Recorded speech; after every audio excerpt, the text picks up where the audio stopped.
Amigos e amigas da Nova TV, nós que temos o compromisso com o desenvolvimento, com a economia, com a sociedade, com os povos mais miseráveis do nosso município, sempre buscamos levar matérias, atitudes, homens e mulheres que se preocupam com a melhoria da qualidade de vida do nosso povo e da nossa gente. O nosso entrevistado de hoje, ele já é bem amigo do povo friburguense e também da Nova TV. Por várias vezes sempre se fez presente em nossa cidade e em 2007, quando houve problemas com relação a enchentes, ele doou uma Scania de alimentos, de roupas. Em 2011 não foi diferente, esteve presente com a presidenta da República, com o governador de estado e depois voltou à cidade várias vezes e mais que isso, viabilizou verba para a reconstrução da nossa cidade. São 4.300.000 reais disponíveis na prefeitura para poder fazerem obras de infraestrutura para o município. Desassoreamento de rio, construção de casas, reconstrução de casas, contenção de encostas. Já conversei com o secretário de obras e ele disse que esse dinheiro vai ser disponibilizado para o Maria Tereza, para São Geraldo e para o Nova Suíça. 3 bairros da nossa cidade que necessitam do apoiamento do homem e da mulher pública. Junto conosco, cidadão friburguense, recebido o título em nossa cidade, o nosso ministro Marcelo Crivella, um homem especial. Tudo bem, ministro? Muito bem, Marquinhos. Muito agradecido pelas suas palavras tão generosas. Agradecer também ao povo de Friburgo que me deu uma votação e me reelegeu como senador do Rio. Sem dúvida. Ministro, antes de tudo, a gratidão é a mãe de todos os sentimentos. Por várias vezes o senhor já me recebeu aqui no ministério, em seu gabinete, e por várias vezes nós também já o recebemos na cidade de Nova Friburgo. Hoje o senhor tem um grande desafio, que é a questão da pesca em nível de Brasil. E a gente sabe o quanto é importante essa questão. Gostaria que o senhor fizesse um balanço de como estão os seus trabalhos, haja vista que a gente acompanha pela TV Record. O senhor está em cada canto do país, ferindo a lei da física, que consegue estar em vários lugares ao mesmo tempo. Marquinhos, o Brasil tem um grande potencial para a produção de pescado. O Brasil é o país com maior quantidade de água doce do mundo. O segundo colocado, que é a Rússia, tem menos da metade do que nós temos. E tem meteoro lá também, né? Tem que ter cuidado. Pois é, tem lá agora o meteoro. Mas são 12 bacias hidrográficas, das maiores do mundo. E além disso, nós temos as hidrelétricas brasileiras, que para produzir energia formaram lagos gigantescos. Por exemplo, Três Marias, em Minas Gerais, o lago de Três Marias é 13 vezes maior que a Baía de Guanabara.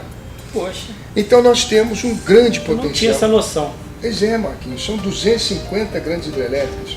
O Brasil tem mais de 1.000 hidrelétricas, mas com grandes lagos são 250. Nós temos um litoral com mais de 8.000 quilômetros. De tal maneira, e temos também rios como em Friburgo, com águas mais frias, onde se cria truta. Mas a verdade é que o Brasil produz pouco peixe de aquicultura. A FAO diz que o Brasil deve produzir 20 milhões de toneladas FAO por ano. É a fundação? É a Food Administration Organization da ONU. É a que cuida da fome no mundo. É uma organização que tem mais países membros do que a ONU. Poxa. Eu já estive presente lá com os ministros da pesca, quando o tema foi pesca, e o presidente da FAO hoje é um brasileiro, Zé Graziano, o homem do Fome Zero. Foi ministro também. Foi ministro do Fome Zero. E ele estava dizendo, quer dizer, o Brasil precisa produzir para si e para o mundo 20 milhões de toneladas. Por isso a presidenta Dilma teve a feliz ideia de lançar o Plano Safra da pesca e aquicultura com 4 bilhões de reais de recursos. E é isso que hoje no nosso ministério nós estamos fazendo, levando aos municípios, aos estados, aos pescadores, aos aquicultores, aos donos de indústria, aos donos de fazendas, de que nós precisamos aumentar a produção de pescado.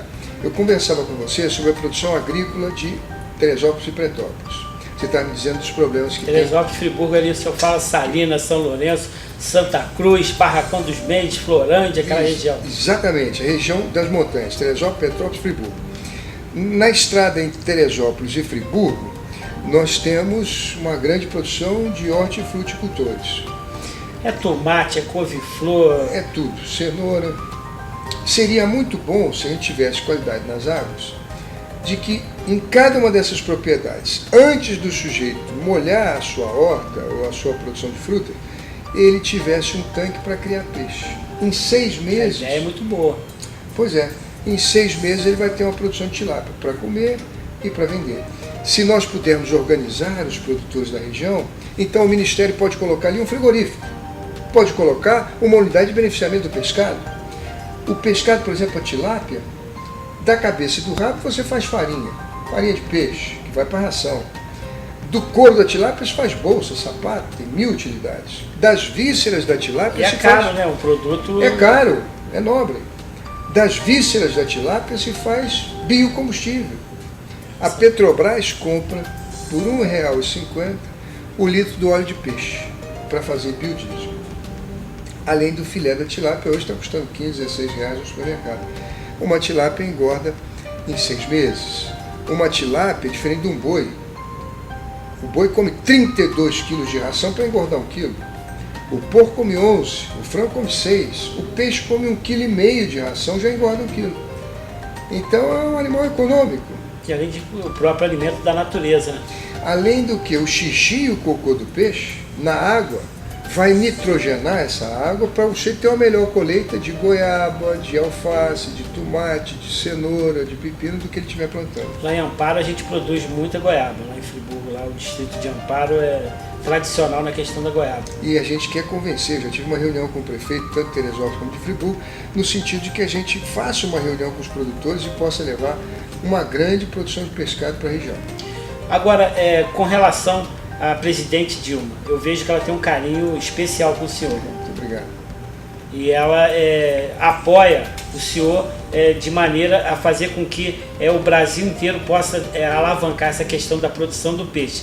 Quais são as atitudes que estão sendo tomadas? Financiamentos, Pronaf, assim sucessivamente? Exatamente. Quer dizer, quando a presidenta destinou 4 bilhões e 100 milhões de reais para empregar na pesca, ela já teve, vamos dizer, uma visão importante do nosso potencial.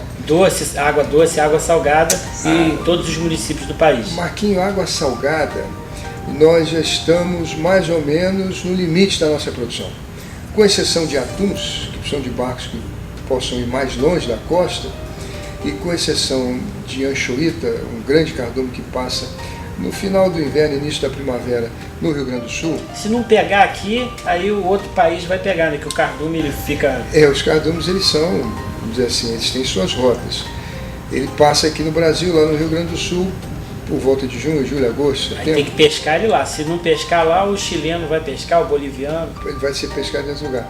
Agora, com exceção desses 2 recursos, a pesca no mar, ela já está, vamos dizer assim, no seu limite. Aquelas fazendas marinhas? Aí sim, aí nós podemos produzir muito. No Brasil já não tem uma experiência bem sucedida. O que nós temos no Brasil é produção de moluscos, que são vieiras, ostras, mariscos, e temos também produção de algas. Essas algas também são muito importantes para o biodiesel, porque a alga ela tem 14 vezes mais óleo do que a mamona, do que o girassol, do que o milho. Ela pode servir muito para a produção de biodiesel. É uma riqueza que o Brasil ainda não explorou, não descobriu, mas pode sim se tornar uma grande riqueza. Aliás, eu quero citar aos nossos ouvintes, aos telespectadores de Friburgo, que o BNDES, os seus economistas, estudaram a questão do peixe no nosso país e disseram que o potencial do peixe é um novo pré-sal, Marquinhos. Que beleza. É um novo pré-sal. O peixe no Brasil ainda é caro, porque o consumo é pequeno. O brasileiro come 42 quilos de frango por ano, 26 quilos de boi, 11 quilos de porco e apenas 9 quilos de peixe. Então o peixe acaba sendo caro. O mínimo que a Organização Mundial de Saúde recomenda é 12 quilos de peixe. Para a gente chegar a 12 quilos, precisamos botar mais 3 quilos por ano por habitante. Nós somos 200 milhões, nós estamos falando de 600 milhões. 600 milhões são 600 mil toneladas. É o que nós produzimos hoje. Então há uma necessidade para abastecer o mercado interno e no futuro, a gente produzir menos as 20 milhões de toneladas que a FAO preconiza, e é o nosso potencial, a gente vai poder, inclusive, ajudar a matar a fome do mundo exportando peixe.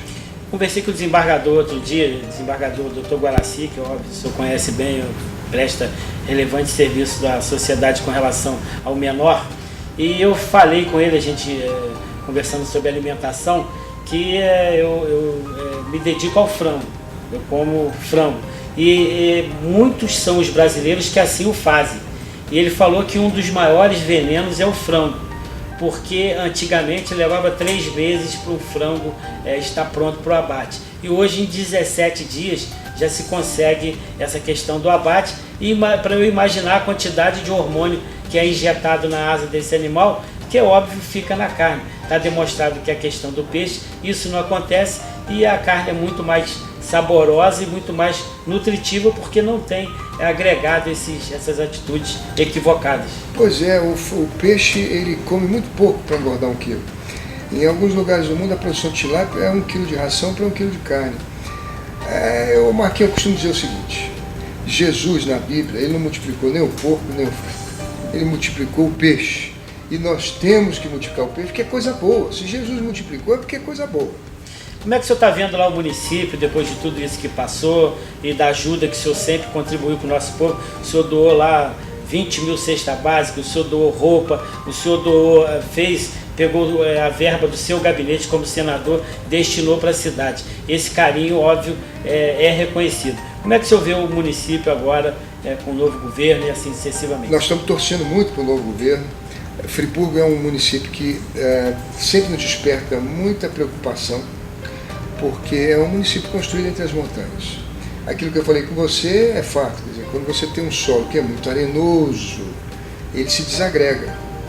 Quando você tem uma panelinha de arroz e uma panelinha de farinha, você vê isso. Você joga água, a farinha empoça. Na farinha ela empoça, fica presa. É o solo da argila, grãos finos. Quando tem areia, quando são grãos granulados, grossos, como se fosse uma areia de praia, a água vem e desagrega. Então, desagregando, a terra desce. Isso é um problema que nós temos em diversos locais das encostas de Teresópolis, solos arenosos. E nós vamos fazer obras de contenção. O prefeito precisa realmente ter uma ligação muito grande com o governador do estado, com o governo federal, para conseguir esses recursos no Ministério da Integração, que tem a Defesa Civil. Aqui em Brasília nós estamos à disposição. Sei também que a bancada de 46 deputados federais e os 3 senadores estão sempre preocupados com a região serrana e prontos a ajudar.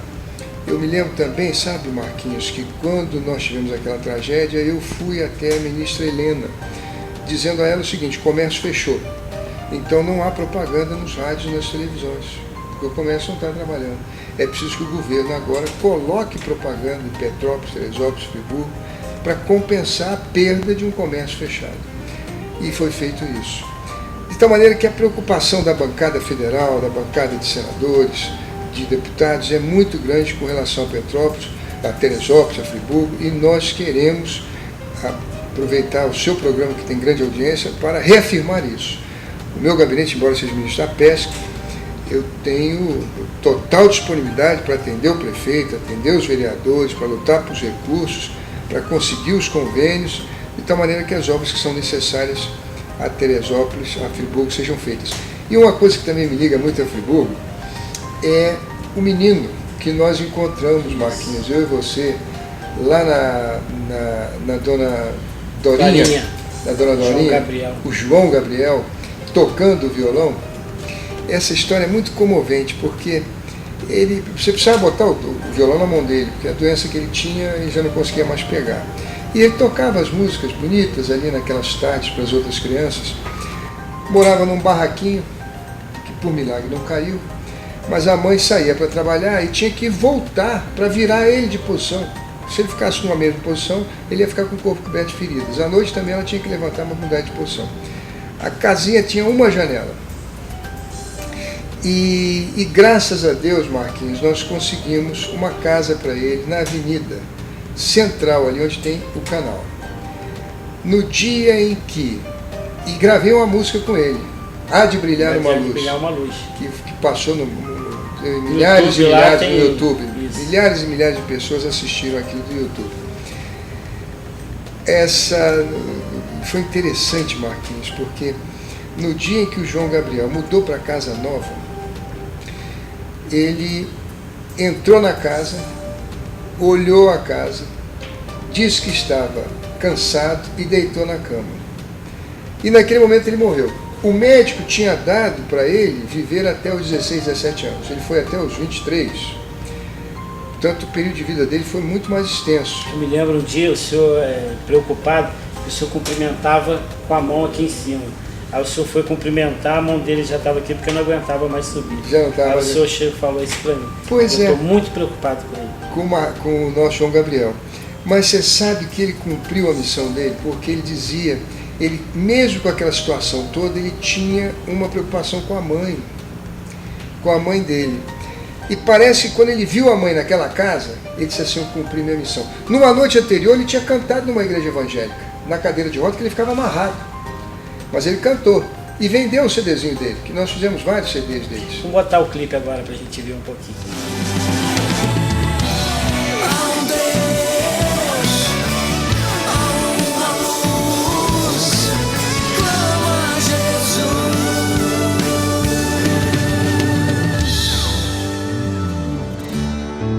Essa criança que chora de noite, a mãe humilde e pobre que partiu, soterrada na lama e no lixo, se foi essa filha do Brasil. A força pro fraco e pro cansado, a esperança e paz na cruz.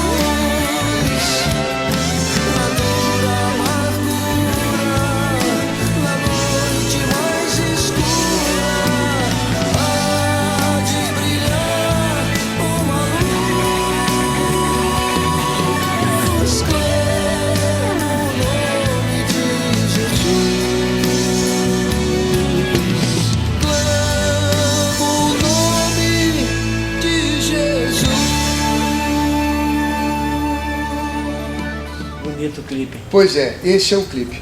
Então, o povo de Friburgo é esse povo, quer dizer, que esquece da sua própria dor para pensar na dor dos outros. E aí, Marquinhos, nós fomos enterrá-lo lá naquele cemitério no alto da montanha. Fazenda da Laje. Trilha do Céu. Trilha do Céu. E ali eu verifiquei o seguinte, Marquinhos, que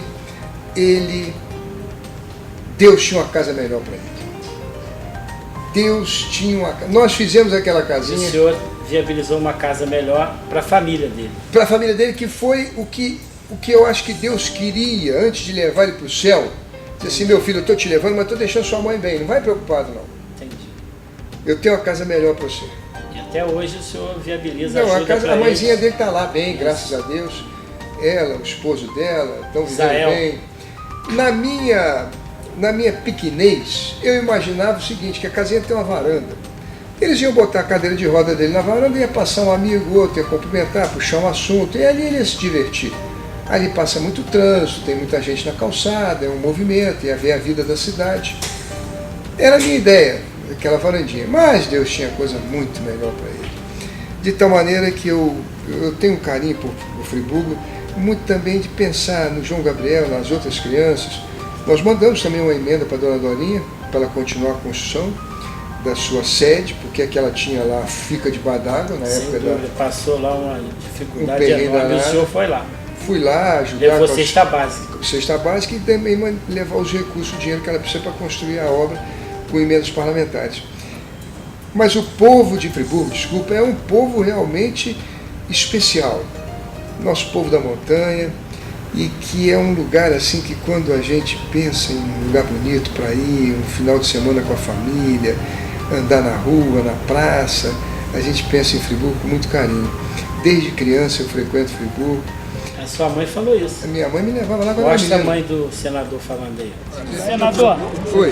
trouxe a sua mãe nesse momento tão especial. Trouxe minha mãe querida que me trazia aqui quando eu tinha 3 aninhos. 3 anos. Também é uma pessoa muito especial. Andava naquelas charretinhas, antigamente você não era nem Ela nascido, falou. Marquinhos, mas tinha uma Mostra ela charretinha. falando da charrete. Como era Friburgo naquele momento? Era maravilhoso, né? Eu sempre gostava muito de vir pra cá. A tia dele morava aqui.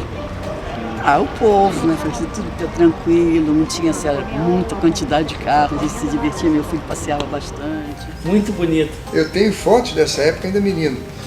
Então Friburgo é aquela coisa assim que a gente ama tanto, gosta, todo carioca carrega, todo fluminense, carioca também, carrega Friburgo no coração e é, vamos dizer, um símbolo das suas maiores fantasias, das suas maiores emoções e dos momentos de maior ternura, quando a gente sobe aquela montanha com a família, com os filhos ou com os pais, para curtir o clima diferente, para curtir aquelas matas maravilhosas, sobretudo a simpatia do povo, a gastronomia, a beleza. Tem o pescado que o senhor vai ajudar a aumentar lá, né? E agora não só a Produção truta, de truta. você hoje já veio me trazer aqui as ideias da truta, é um lugar que tem água fria, a truta precisa de água fria, como o salmão. Você vê, se nós tivéssemos uma fazenda de salmão em Friburgo, nós íamos ganhar muito dinheiro, sabe por quê? O Brasil importa do Chile por ano $500 milhão de salmão. Poxa, Nós estamos importando bacalhau e salmão, bacalhau da Noruega e salmão do Chile, total $1 bilhão por ano. esse dinheiro tem que ficar aqui. Se pudesse, quer dizer, agora, salmão precisa de água fria. Água fria a gente não tem na Baía de Guanabara. A gente tem em Friburgo, Teresópolis, Petrópolis, temos em Itatiaia, temos em Mauá. Lá tem a bacia do rio Macaé lá, que é óbvio tem uma quantidade enorme, é caudaloso o rio, e ali com certeza dá para produzir salmão. Uma ideia muito... Pois é, nós podemos... É a ideia que podia até salvar a própria cidade, no sentido de ter um ponto positivo para divulgar para o Brasil e para o mundo que Friburgo produz salmão. Ótima ideia. Olha, eu vou dizer uma coisa para vocês, quem for no supermercado comprar salmão, vai ver que 100 gramas de salmão defumado está custando R$20, $10. E a juventude brasileira não é como a minha geração, que comia muito bacalhau, bolinho de bacalhau. A juventude brasileira come sashimis, sushi, vai muito para esses barzinhos japoneses, chineses e come muito salmão. Agora eu queria primeiro agradecer ao senhor, chega a emocionar o carinho que o senhor tem pela nossa terra. Por outro lado, a conjuntura das próximas eleições do governo do Estado, dos deputados estaduais, federais e senador que vai... Olha, eu tenho a impressão que a eleição no Rio de Janeiro não está definida. O governador tem um candidato que é o Pezão, o PT tem um candidato que é o Lindbergh, e há também outras forças. O meu partido, por exemplo, estuda lançar uma candidatura, e eu quero dizer que estou pronto.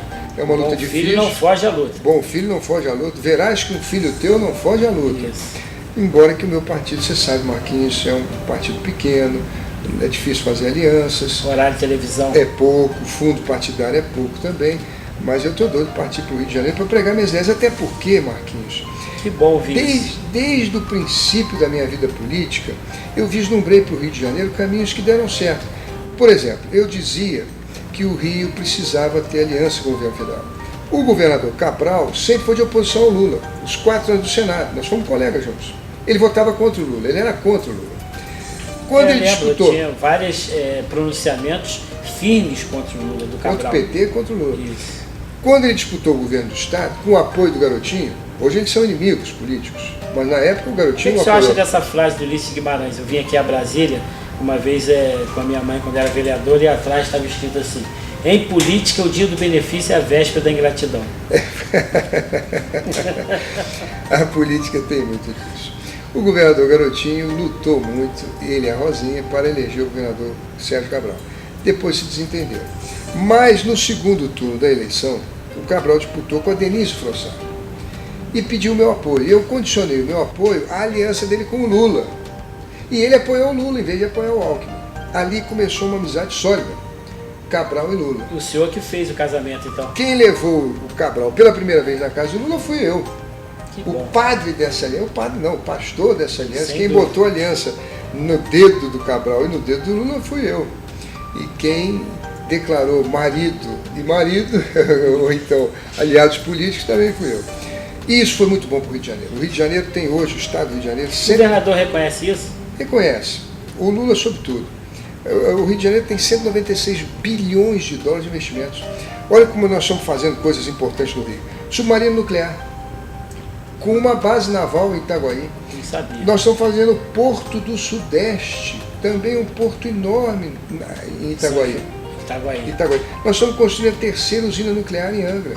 São investimentos esses aqui de 30 bilhões. Tem o Eike Batista lá em São João da Barra. O Eike também, que foi financiamento do BNDES. A CSA... BNDES, também era dinheiro dele. Parte, mas também BNDES. A CSA em Santa Cruz foi financiamento do BNDES. Porto Seco também. Pois é, nós temos a siderúrgica, o Comperge. Ali são, siderúrgica não, a refinaria de petróleo, são 2 refinarias de petróleo e uma petroquímica. Cada refinaria dessa vai processar 150 mil barris por dia, são 300 mil barris. Poxa. Nós já processamos em Caxias 200 mil. Nós vamos ser os maiores refinadores de petróleo do país.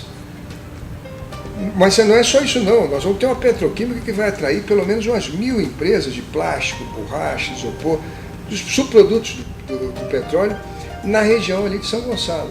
Comperge eu sobrevoei lá e a obra grande. Isso. Mostra as imagens do sobrevoo feito de helicóptero na sede do Comperge.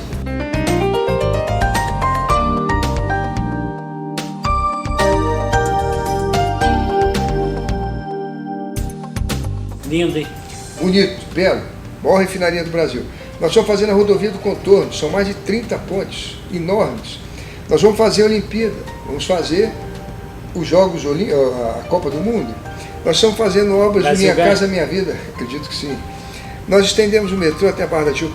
Enfim, o Rio de Janeiro, além do investimento da CSN, além do investimento da Gerdau, das novas montadoras de automóveis ali no Vale do Rio Paraíba do Sul, nós estamos hoje no Rio de Janeiro com um emprego, pleno emprego. Não tem desemprego no Rio de Janeiro.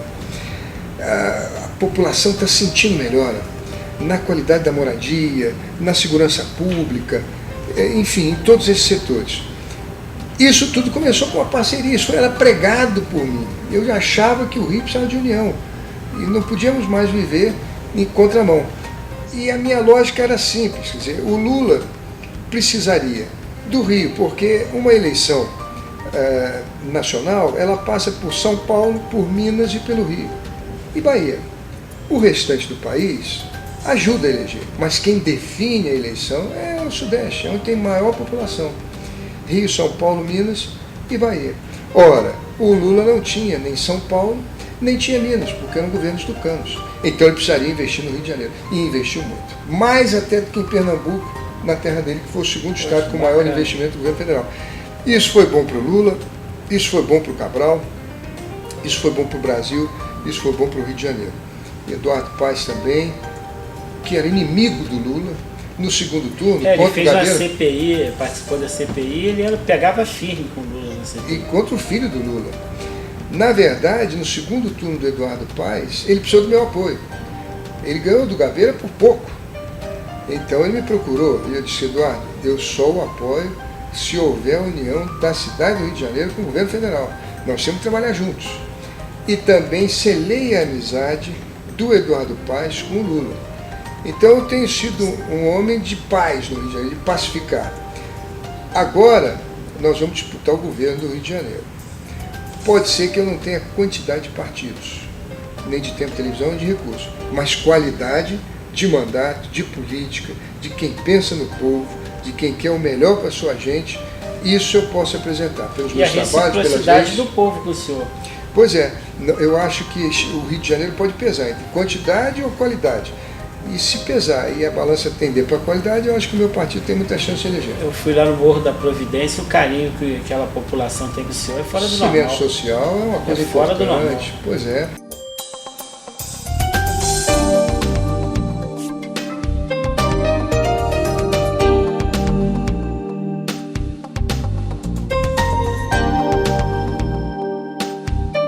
Nós estamos juntos ali no cimento social, que também é uma obra. Você sabe que eu levei para o Lula o desenho do cimento social? Disse: Lula, eu fiz com meus recursos a reforma dessa casinha aqui. Olha como era antes, olha como ficou e quanto custou. E dali surgiu, aí o Lula disse para mim: deixa esses desenhos comigo. E ele chamou a Dilma e eles bolaram Minha Casa Minha Vida. beleza. E depois, nas reuniões que tivemos, quando ele apresentou o projeto para a gente, eu disse, Lula, o projeto é maravilhoso, Minha Casa Minha Vida, agora nós temos que botar energia solar. O Manteiga disse, olha Lula, não tem viabilidade, é muito caro. Disse, presidente, não tem viabilidade para uma casa, para 1 milhão de casas tem escala, tem viabilidade. Hoje, o Minha Casa Minha Vida 2, todas as unidades são feitas com energia solar. Não prescinde do chuveiro elétrico, até porque o chuveiro elétrico emprega muita gente no Brasil, se vende 80 milhões de chuveiro elétrico por ano. E o chuveiro elétrico também economiza água. Agora, tem uma pecinha termoelétrica que mede a temperatura da água. Se na caixa d'água a água esquentou com a energia solar, quando ela desce para o chuveiro não liga. O chuveiro passa água nele, mas ele não funciona. Se tiver fria, ele liga. Então, é uma coisa importante para a gente economizar energia e também para que as pessoas usem o dinheiro com outras coisas, porque uma conta de energia elétrica também não é barata. Eduardo Lopes. Grande senador, foi deputado federal pelo PSB, não quis concorrer a segunda vez e aceitou ser meu suplente. Normalmente, suplente de senador ou é parente, ou é um político, ou é um empresário rico. Que financia a campanha. Que depois há um acordo, o senador sai de férias, ele assume e tal. No meu caso teve isso não. É um político honesto, uma pessoa simples, do povo, pastor como eu, e que já tinha provado a sua fidelidade aos valores, ideais, princípios da nossa gente fluminense, sofrida, mas valente, e ele então assumiu no meu lugar e está cumprindo um papel extraordinário. Fiquei muito feliz quando o Globo publicou uma foto da vitória nossa na questão dos royalties, e ele estava lá, junto com o senador Lindbergh, junto com o senador Dornelles, e naquele momento festejando uma vitória importante foi manter os royalties no Rio de Janeiro. E como está essa questão, como foi, como é que o senhor acompanhou isso? Essa questão é fantástica, porque foi dramático, nós éramos apenas 46 deputados entre 513 e 3 senadores entre 81. Mas lutamos bravamente com o direito ao nosso lado. A presidenta Casa Dilma Grande ajudou também? Ó. Depois a bancada do Espírito Santo veio para ajudar. Mas... De qualquer maneira, um número bem pequeno em função da grande maioria. Ah, sim, sem dúvida. E o fato é o seguinte, sabe? É que a presidenta Dilma, na reunião dos prefeitos em Brasília, com 3 mil prefeitos, eu estava lá, ela disse a eles, olha, vocês têm que lutar para dividir daqui para frente, passado não se mexe, contrato assinado não se mexe. E isso foi uma coisa muito importante. Eles fizeram a lei, ela vetou a lei, eles querem derrubar o veto, mas com certeza o Supremo estará ao nosso lado. Agora, é bom lembrar que essa luta já está há praticamente 2 anos. E nesses 2 anos o pré-sal tem sido explorado, e todo o royalties do petróleo tem ficado no Rio de Janeiro, o que tem ajudado muito a gente, inclusive a pagar a dívida do Rio com o governo federal e a manter as aposentadorias dos nossos quadros do serviço público. Dilma ou Lula para a próxima? Eu acho que é a presidenta Dilma. Fazendo excelente governo. Primeiro, a Dilma atacou 2 pontos centrais que eu quero chamar a atenção do meu povo de Friburgo. Os juros. Nós sempre sofremos com juros altíssimos. Quando eu me casei, Marquinhos, eu não tinha móveis em casa, tudo eu comprei a prestação. E eu recebia o meu salário, eu era militar. Quando eu terminava de pagar a minha última prestação, a padaria, o açougue e a farmácia, não sobrava um tostão. Eu simplesmente tinha o crédito nos mercados, na farmácia, para começar a me endividar de novo. Quando eu recebesse o salário, pagava. Os juros eram altíssimos. Se atrasasse uma prestação, a vida inteira eu paguei juros, minha geração toda. A década de 80, década de 90, 2000, os juros eram altíssimos. Então, vários anos do seu trabalho foram... para pagar juros. Para pagar juros. E se atrasasse, meu Deus do céu, 2, 3 meses... Aí é mais anos. Aí, rapaz, você tinha que trabalhar só para pagar juros. Pois bem, a Dilma pegou o Banco do Brasil, a Caixa Econômica, baixou os juros e os outros bancos tiveram que baixar também. Foi uma guerra, isso não se faz rapidamente. Mas não é só isso, não. Vai contra os interesses dos poderosos do país. Claro, dos grandes ricos, das grandes fortunas. Mas não é isso, não. O país tem uma dívida pública, Marquinhos. A dívida pública brasileira é em torno de 3 trilhões. Só um parênteses. Dívida pública, para deixar bem claro para o telespectador. A dívida pública é o seguinte: quando os ricos investem dinheiro nos bancos, os bancos compram títulos da dívida pública. O governo emite papel, moeda, esse que a gente tem no nosso bolso. Moeda podre, a gente fala? Não, não é moeda podre não. O governo emite moeda que circula e o governo emite um título da dívida pública, que ele se compromete a pagar com juros depois de um determinado período. O dinheiro você tem o dinheiro, mas não recebe juros, a não ser que você põe no banco. O dinheiro você gasta. O papel não. O título da dívida pública você compra do governo e aí você recebe numa data combinada com juros. Quem compra esses títulos? E quantos são esses títulos hoje? São em torno de 3 trilhões de reais. 3 trilhões de reais. Quem tem esses títulos? 90% deles, Marquinhos, estão na mão de 10 mil famílias brasileiras.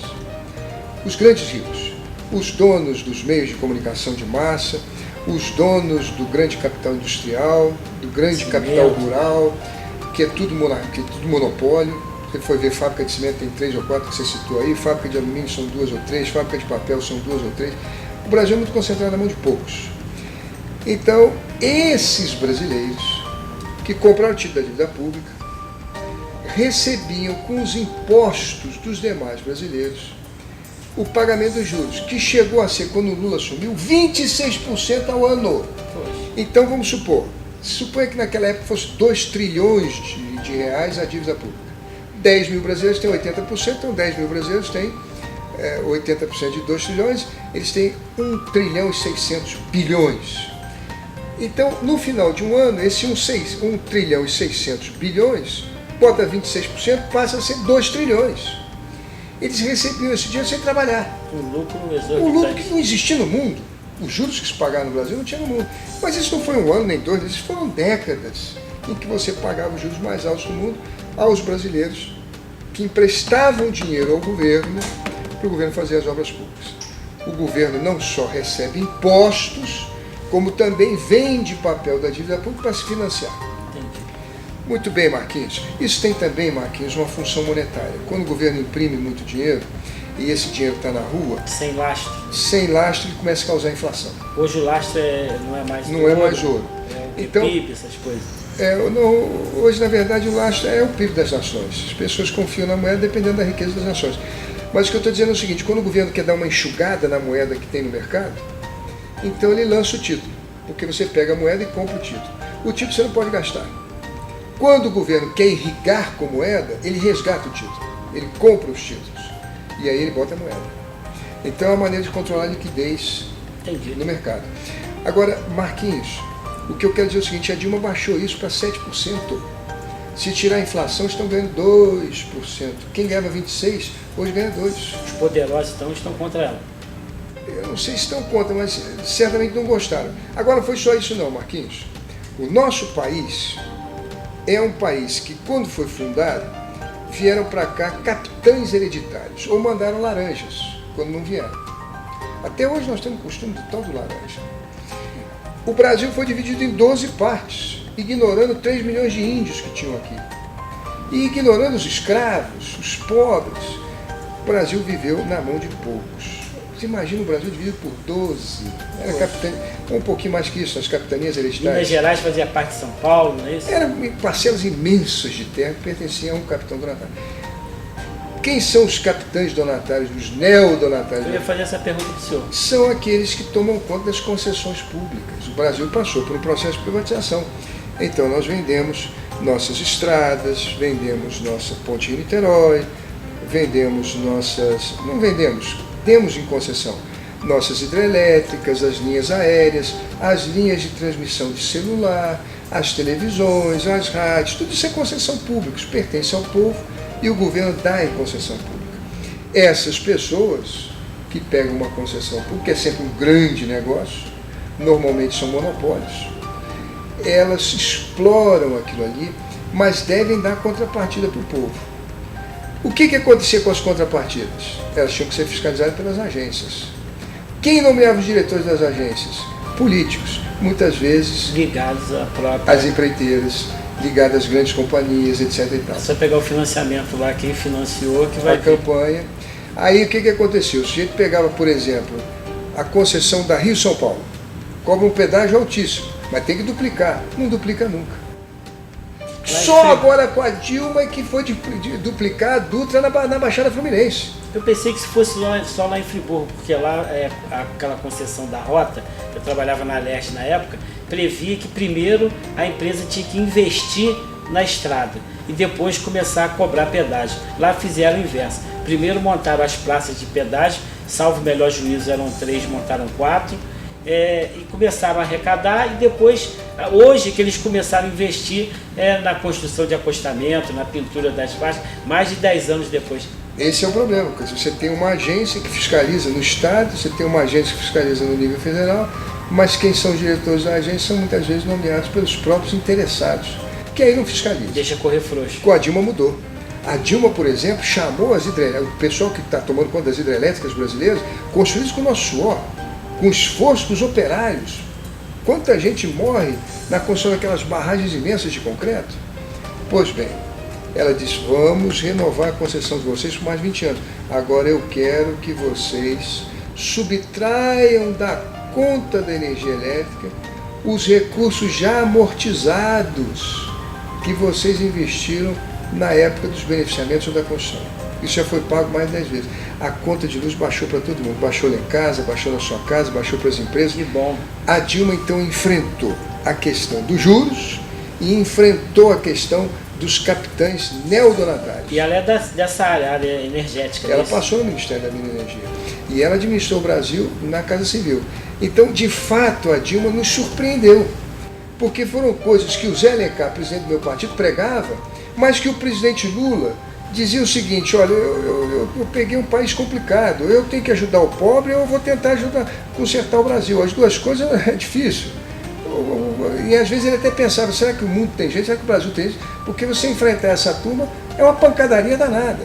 Eles têm os meios de comunicação, eles têm muitos jornais, eles têm recursos. Com medo, então. Eu não sei, o presidente achou que não era a hora. A Dilma veio e tocou na ferida do negócio.